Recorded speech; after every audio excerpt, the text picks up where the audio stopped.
नमस्कार दोस्तों, मैं अरुण रंजन। 31 अक्टूबर 1984 दिल्ली के सफदरजंग रोड स्थित प्रधानमंत्री आवास में गोलियों की तड़तड़ाहट की गूंज न केवल देश ने बल्कि पूरी दुनिया ने सुनी।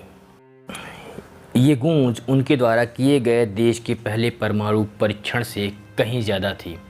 प्रधानमंत्री इंदिरा गांधी की हत्या की खबर से पूरा देश सदमे में था। इंदिरा गांधी की हत्या का प्रभाव 1984 के लोकसभा चुनाव में साफ देखने को मिला। मां की हत्या से दुखी राजीव गांधी ने राजनीति की दुनिया में कदम रखा। ये वही चुनाव है जिसमें राजीव गांधी ने अपने परम मित्र बॉलीवुड के सुपरस्टार अमिताभ बच्चन को कांग्रेस से टिकट देकर सियासी अखाड़े में उतारा। महानायक अमिताभ बच्चन का सितारा उस समय फिल्मी दुनिया में बुलंदियों पर था। इंदिरा गांधी की हत्या से वो काफ़ी दुखी थे। दोस्त के कहने पर उन्होंने इलाहाबाद लोकसभा सीट से ताल ठोक दी। अमिताभ राजनीति की दुनिया में नौसिखिए थे और उन्होंने जिसके सामने ताल ठोकी थी वो उस दौर के सियासी पंडित थे, हेमवती नंदन बहुगुणा। वो राजनीति के हर दांव पेच जानते थे।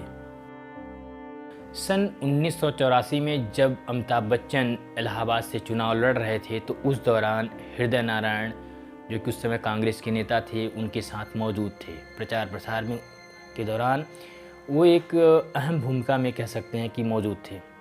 तो आज हम उन्हीं से अमिताभ बच्चन के चुनावी दौर के बारे में बात करते हैं। अमिताभ बच्चन के इलेक्शन की हालत ये थी कि अमिताभ बच्चन को देखने और समझने के लिए, सुनने के लिए लोग पागल हो गए थे।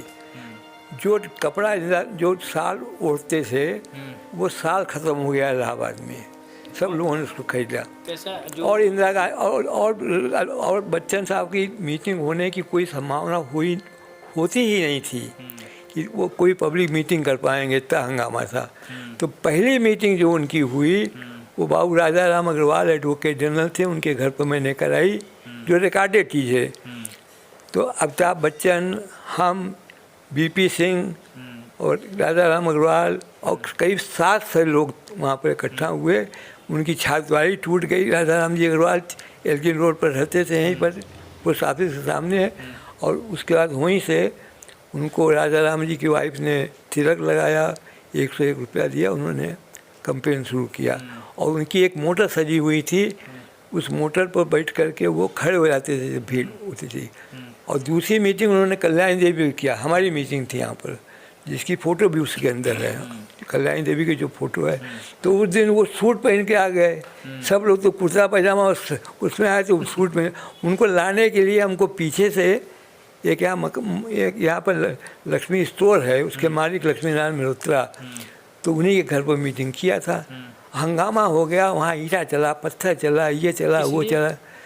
हैं किस लिए पत्थर वगैरह? देखने के लिए। अमिताभ बच्चन का ऐसा था, देखने के लिए, देखने पागल लोग थे, पागल अमिताभ बच्चन। लेकिन वो चुनाव जो था, वास्तव में जो लोग कहते हैं कि 1.5 लाख सवाल, ऐसा नहीं था। ईमानदारी का चुनाव ये था कि अमिताभ बच्चन ने 70-75 हज़ार वोट से चुनाव जीते थे।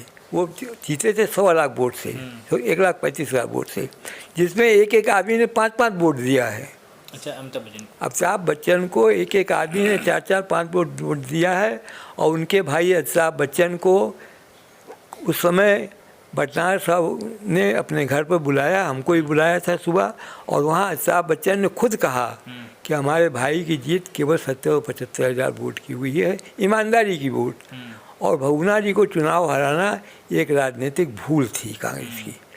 मतलब बहुगुणा जी एक उठते हुए नेता थे, लेकिन वो इंटरनल कॉन्स्पिरेसी क्या थी कि अरुण नेहरू वगैरह मिल करके बहुगुणा जी को हराना चाहते थे, इसलिए उनको खड़ा करा दिया। ये प्रचार किस तरह से करते थे? प्रचार मोटर पर, और पूरे कहाँ इनकी किस तरह से मेजा करछना पूरे उधर घूमे हैं पूरे। हाँ, हर कॉन्स्टिट्यूंसी में जो कैंडिडेट उनके एमएलए हुए यहाँ के थे या एमएलए, तो उनको अपने साथ बैठा के। कितने दिन तक इन्होंने, अमिताभ बच्चन यहाँ कितने दिन तक प्रचार किए होंगे यहाँ पे? यहाँ लगभग रहे होंगे 3 हफ्ता। 3 सप्ताह। हाँ, उनके मामा थे बदाऊं के चीफ स्टैंडिंग काउंसिल, उनका नाम नहीं याद आ रहा, उन्हीं क्या ठहरते थे, वो पब्लिक एसोसिएशन मेंबर हो गए थे, उनको बना दिया, वहीं ठहरते थे। कभी कभी वो ठहरते थे अपने एक दूसरे दोस्त के यहाँ जो हाई कोर्ट के जज थे, धवन साहब, उनके यहाँ भी ठहरते थे, चुप्पे चुप्पे रहते थे। बता तो रहा हूँ, मैं लैट्रिन के रास्ते से ले आया उनको कल्याणी देवी पर। ठीक है, भगुना जी को चुनाव का ये जो फैसला था वो कांग्रेस का मेरी समझ से गलत फैसला था। अमिताभ बच्चन ने क्या किया, हिंदुस्तान के इतिहास को पलटने में अमिताभ बच्चन का ज़बरदस्त रोल है। बोफर्स के मामले में अगर उन्होंने इस्तीफा न दिया होता तो बीपी सिंह उनकी सीट न खाली होती, बीपी सिंह चुनाव न लड़ते, बीपी सिंह जीवन भर प्रधानमंत्री नहीं हो सकते थे। लेकिन अमिताभ बच्चन ने, मैंने लिखा है, जो कोई किसी की हिम्मत नहीं कर सकती, कि अमिताभ बच्चन ने उस मामले में कायरता का परिचय लिया, वो कायरों की तरह बिहेव किया, और उन्होंने स्वयं इस बात को मान लिया कि बोफर्स में मैं दोषी हूँ।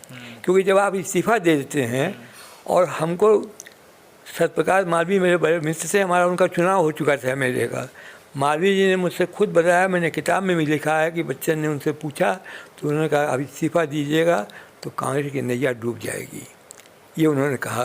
लेकिन वो नहीं माने, चुनाव में इस्तीफा दे दिए और वहाँ से बीपी सिंह हीरो हो गए।